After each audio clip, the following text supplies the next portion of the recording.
Hi everyone, this is Bogart on Movies and I'm Steve Bogart. As the summer winds down, we'll look back at films by possibly the two most storied directors in film history. Alfred Hitchcock's North by Northwest and John Huston's Asphalt Jungle. We'll also have more of Carla's Campy Pics and I'll answer your emails. A lot to get to, so let's have at it. For my classic pick, we turn to two men who never won an Oscar for anything. Never. It's a classic American movie. Cary Grant in Alfred Hitchcock's thriller chase film, 1959's North by Northwest. You've got to see this trailer, as Hitchcock outlines a tongue-in-cheek vacation across America. Have you planned your vacation yet? You've a choice between sand and sunburn, or mountain climbing and the Charlie horse. I find it all very enervating, but we should all have some kind of holiday.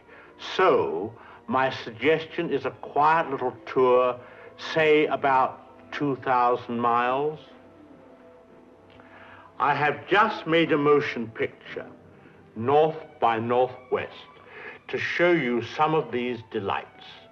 And the ideal place to start our holiday fun trip is New York, where Cary Grant can go places and do things. You don't find a tasteful little murder on every guided tour, now do you? We arrive in Chicago. We seek out culture in a great art gallery. We can't leave Chicago without a visit to the Great Plain. The people are all so friendly in the great outdoors. And now for the climax of our tour, the inspiration of a great American monument, the serene nobility of Mount Rushmore. Now, how cool is that? Hitchcock at his macabre best. The movie's about ad exec Roger Thornhill, that's Grant, who's mistaken for a guy named George Kaplan and gets kidnapped. He gets away, but no one believes his kidnapping story. Eventually, he's in the proverbial wrong place at the wrong time. He's charged with murder and ends up being chased by the cops and the bad guys. I won't give away the rest of the plot, but this movie is so exciting and has one of the most iconic scenes in movie history.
Now that scene, like the whole movie, was actually filmed in California. Even the Mount Rushmore scene was a studio mock-up. The screenplay is a gem by the great Ernest Lehman. When I say great, look him up. And the movie also stars Eva Marie Saint, remember her from On the Waterfront, and some really wonderful co-stars. James Mason, 20,000 Leagues Under the Sea, Martin Landau, and Leo G. Carroll. That's right, Cosmo Topper. Oh, and look for Hitchcock at the end of the opening credits as he misses getting on a bus. Hitchcock said he wanted to make a movie that's just fun, a really great thriller/chase movie. And he's done just that. Some say this is Hitchcock's best work. I think so. Give it a look, won't you?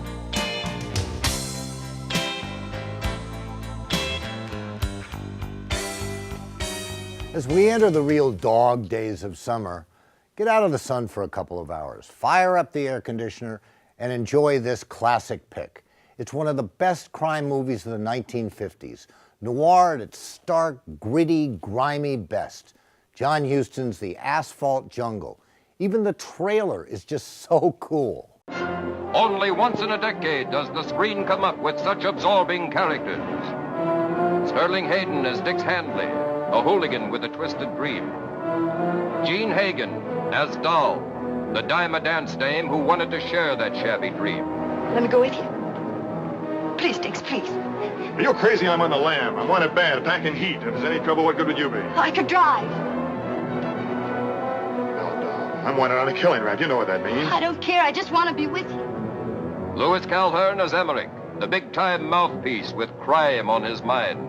Oh, I suppose a fellow should stick to his own trade, but I know some pretty big men around here that might not be averse to a deal like this if they're properly approached. Highly respectable men, I might add. Sam Jaffe as Doc. He's got $1 million in that little black bag, and a jitterbug cost him every dime of it.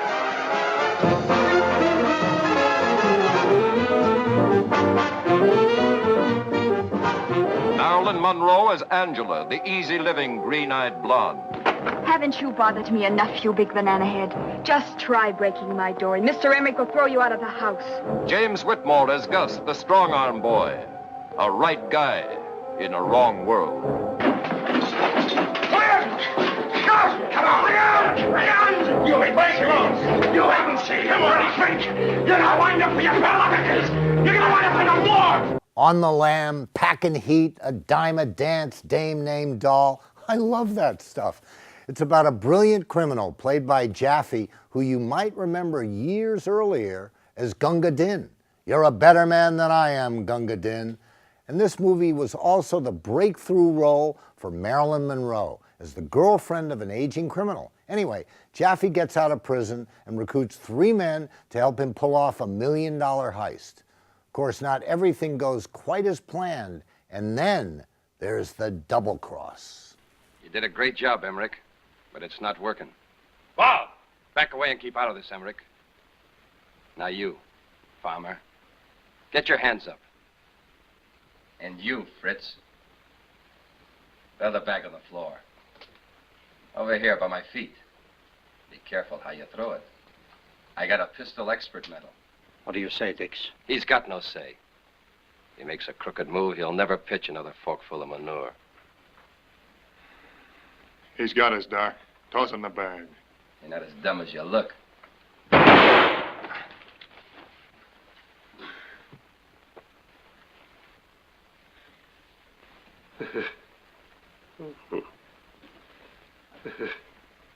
Are you a man or what?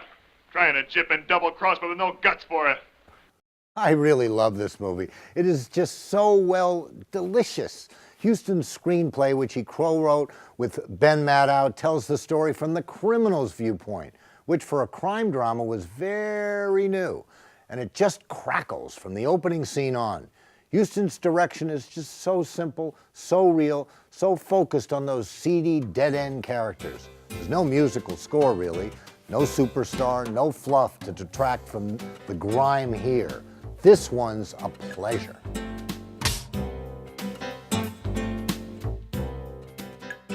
Now let's open the Bogart on Movies mailbox. Mish in Lake Worth writes, "My family and I watch your show together. We love your sarcasm, your jokes, and behind-the-scenes info. We also love Carla's Campy Pics. So do I. We give you a 4.5. We took off half a star because your dog Bella isn't on the set with you. She's a cutie. Thanks so much, Mish. And Carla thanks you as well. As for Bella, if you look at the end of the show, you'll see her cute little face and hear that Chihuahua bark. So now that she's on the show, I want that half a star back. Now, Martha McGee in Palm Beach writes, I know you grew up in New York because in your review of the Woodstock documentary you said the freeway in New York was closed. No freeways in New York. Gotcha. Like you, I grew up in New York and Los Angeles. I miss the 70s in LA. The best fun ever. We knew Jonathan Winters. He and his wife were friends of our family, a genius. I miss him. Love your show. Yeah, Jonathan Winters was a comic genius. I remember him from when I was young. The guy could do an impression of anybody, and his characters, they were amazing. And you're right, I grew up in LA, but I moved to New York when I was 9. I've traveled the New York Thruway, among others, many times. And having lived in New Jersey for 25 years, we got parkways and routes. But you're right, no freeways. And thanks for the compliment about the show. You can email me, send me your comments and questions to stevebogart@wxel.org and include your name and your hometown.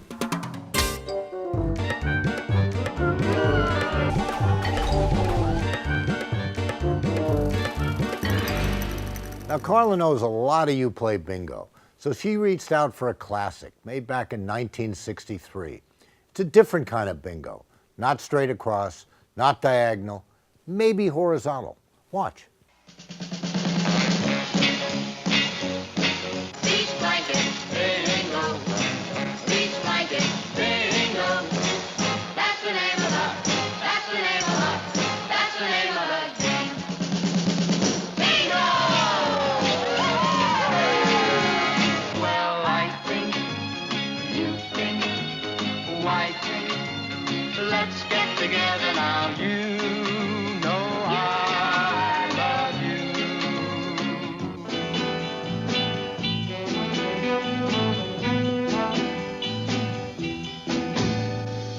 You asked me if I ever longed for him since we said goodbye. Sure, I get sad, but it's not too bad. It only hurts when I cry. It only hurts when I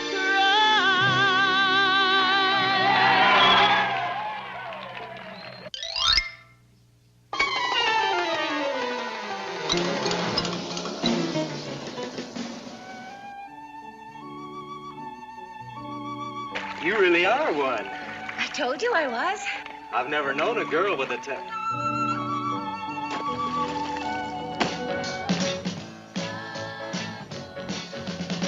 I want to tell you about a friend of mine. I love him so he drives me out of my mind. He's my fly boy.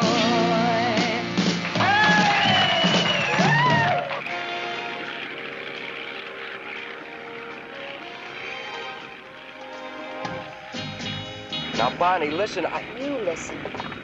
Here we are, all alone, way up high. Just the two of us. You don't get all your kicks from surfing, do you? Hey, you're doing all right. Yeah, so are you. You mean... Oh, lay off, will ya? Dee Dee, I love you. Don't you, I love you, me. Beach blanket bingo. That's the name of the game. Beach blanket bingo. Beach blanket bingo. Beach blanket bingo. Bingo!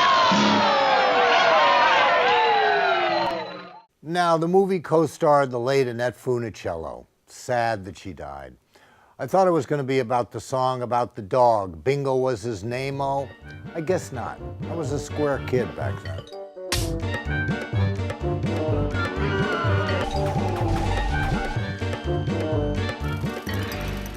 You know what they say? They say blondes have more fun. Well, in these two campy pics from the early 1950s, let's look at what they meant by fun.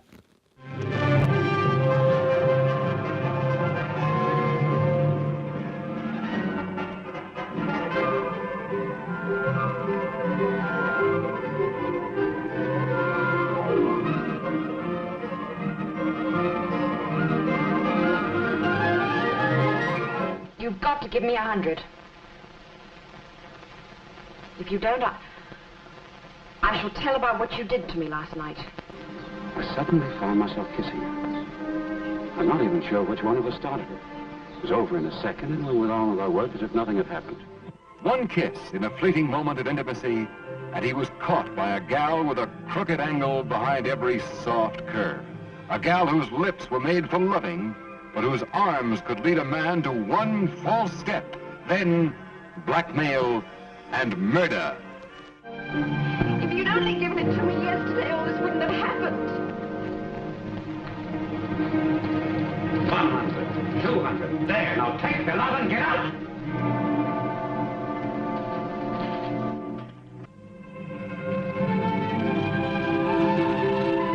If I tell my dad first, it won't matter if I'm not back until 1 o'clock.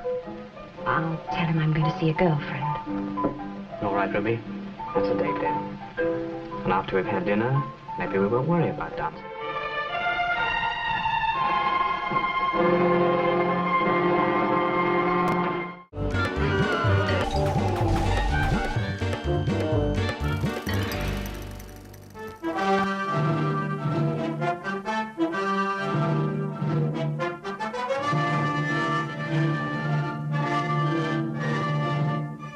Honey Flanagan here don't believe you're my wife.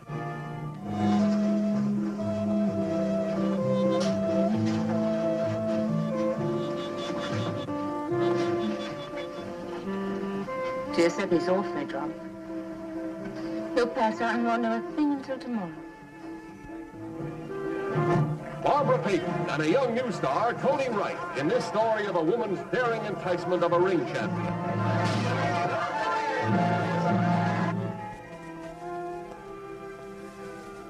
What's happening to us, Lorna? What's happening? Just let it happen, Johnny. You know, don't you, Sharky? Yes, Johnny. I know. Barbara Payton, as she lures a man to destruction for her own insatiable delight. If you won't do it, I'll do it. This is the story of their forbidden moments of ecstasy and their terror of retribution for illicit love and deliberate murder.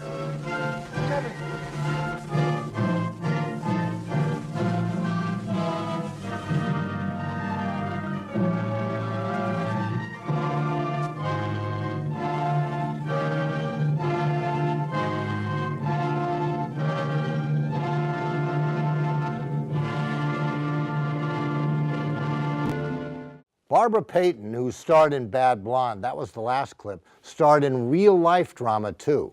She was engaged to actor Franchot Tone, but was having an affair with actor Tom Neal at the same time. The three wound up meeting at her apartment, at which point Neal knocked out and really beat up Tone and also slugged Barbara in the eye. She died at age 39, having become an alcoholic and a prostitute.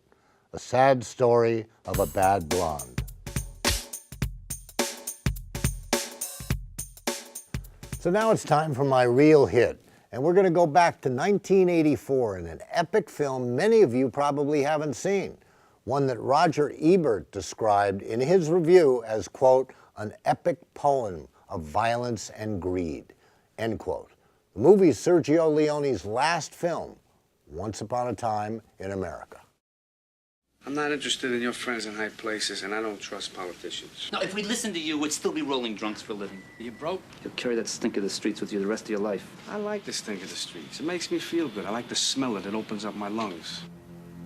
Arnon Milchan presents a Sergio Leone film starring Robert De Niro, Once Upon a Time in America. The story of friends. As boys, they made a pact to share their fortunes. Agreed. Their loves. And their lives. You'll put up and you'll shut up. You hear nothing and you see nothing. Just like you did for Bugsy. You was better off you stayed in the Bronx.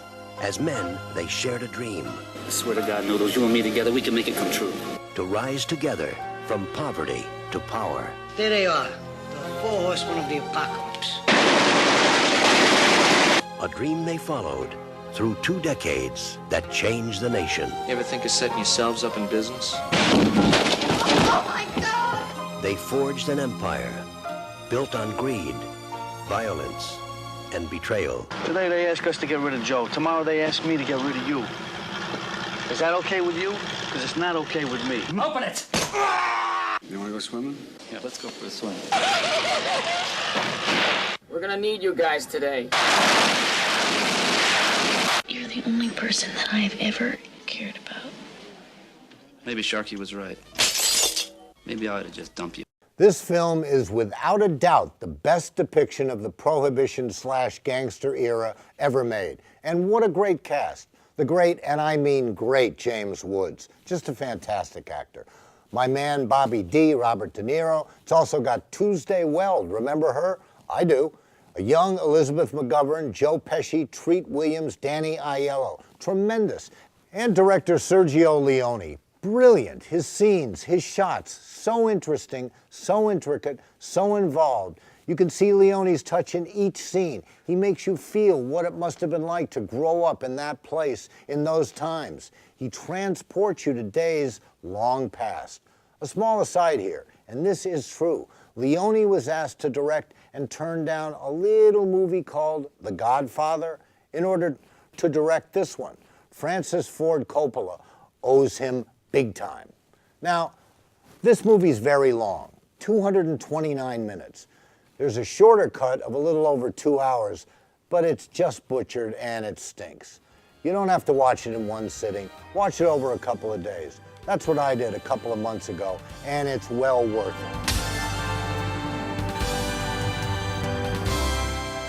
Now we turn to my real hit. This one's directed by William Friedkin and stars Ellen Burstyn, Max von Sydow, Lee J. Cobb, and newcomer Linda Blair. You got it now? By many accounts, certainly mine, it's the scariest movie of all time. It's 1973's horror classic, The Exorcist. Do you think I should take her to a psychiatrist? The problem with your daughter is not her bed. It's her brain. Hey, I think we've got a guest. You're gonna die up there.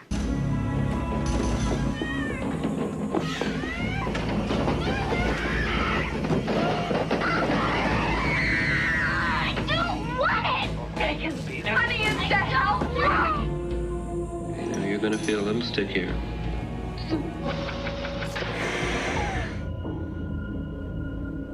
Why this girl doesn't make sense.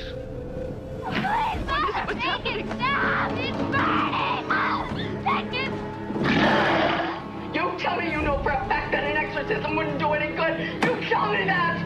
The soul is mine. You know what she did?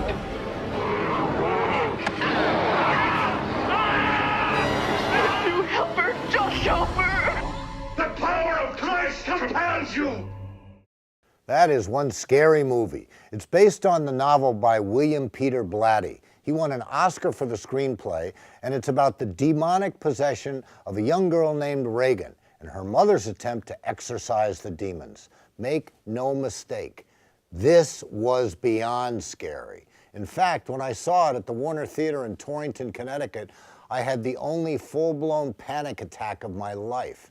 Had to leave the movie. It was Linda Blair's head spinning around that did it. This was no fly-by-night Blair Witch Project. This was a major movie. It got 10 Academy Award nominations, including Best Director, Best Actress, Supporting Actor, and Supporting Actress. And it won too. And if you adjust its total take to today's dollars, it's in the top 20 grossing movies of all time. Over 400 million worldwide. I wouldn't watch this one with young kids, but if you like horror, this one's for you. For my pick this week, let's go back to 1976, right after the Vietnam War, to the seedy, psychopathic Robert De Niro and Coppertone girl turned teenage hooker Jodie Foster in Martin Scorsese's Taxi Driver. This city here is like an open sewer, you know? It's full of filth and scum. I think I know what you mean, Travis. But it's not going to be easy. How do you guys get to be a Secret Service man? What? I was just curious, because I thought maybe I'd make a good one. Hey, what kind of guns do you guys carry? 38s, 45s, 357 Magnums, something bigger maybe? Hi. I'd like to volunteer. Why? Why? Because I think that you are the most beautiful woman I've ever seen.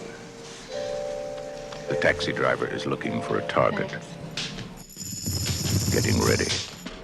Getting organized. Preparing himself for the only moment in his life that will ever mean anything. How much for everything? $350 for the Magnum, $250 for the 38, $1.25 for the 25, $150 for the 380. That taxi driver's been staring at us. You talking to me? You talking to me? I don't know who's weirder, you or me.